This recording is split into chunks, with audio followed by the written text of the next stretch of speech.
পাগল ছেলে রইবে রে। Hello everyone, good evening.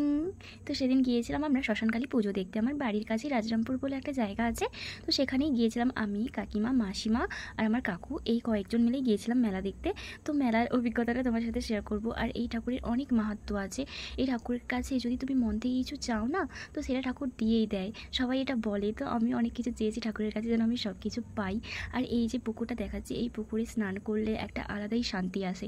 আমিও এসেছিলাম একবার, আর আশা হয়ে ওঠেনি আমার। যদি আবার ভবিষ্যতে কখনো চাই তোমার সাথে নিশ্চয়ই শেয়ার করব।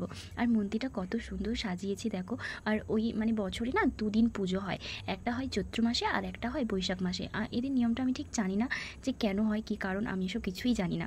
তো এটা শুনেছি একজন কি মাইশ্যদের একবার হয় আর একবার কি জেলেদের হয়, এটা শুনেছি। মানে দুটো পাড়ায় দুবার করে পুজো। তো এই যে ফাইনালি এই ঠাকুরটা, তো এটাই আমাদের সেই মা তুমি সবার ভালো রেখো, সবাইকে ভালো রেখো, আর তুমিও ভালো থেকো। আমি ঠাকুরকে কিছু চাওয়ার সময় বা বলার সময় এই কথা সবসময় বলে থাকি যে সবাইকে ভালো থাকো আর তুমি নিজেও ভালো থাকো।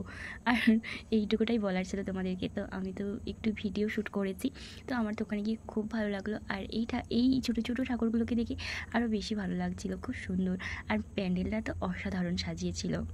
আমাদের এখানে যাদের আশেপাশে বাড়ি, প্রায় সবাই একবার হলেও এই মেলাতে যায়। তো এই মেলাটা প্রায় 10 দিন বা 15 দিনের মতো থাকে।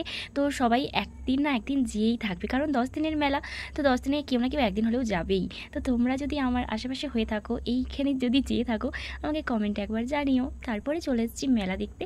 তো দোকানদানি তো দেখবোই, মেলা আসবো দোকানদানিতে আসবো না তা কি হয়। আর এখানে বিশাল দোকান বসেছিল, আমার ঠিকঠাক গোনা হয়নি, কিন্তু আমার আন্দাজ মতো 70-80টা দোকান বসেছিল। হয়ে যাবে 70-80টা। তো আমি সব দোকান ঘুরতে পারিনি, যেগুলো ঘুরেছি একটু একটু করে তোমাদেরকে দেখিয়েছি।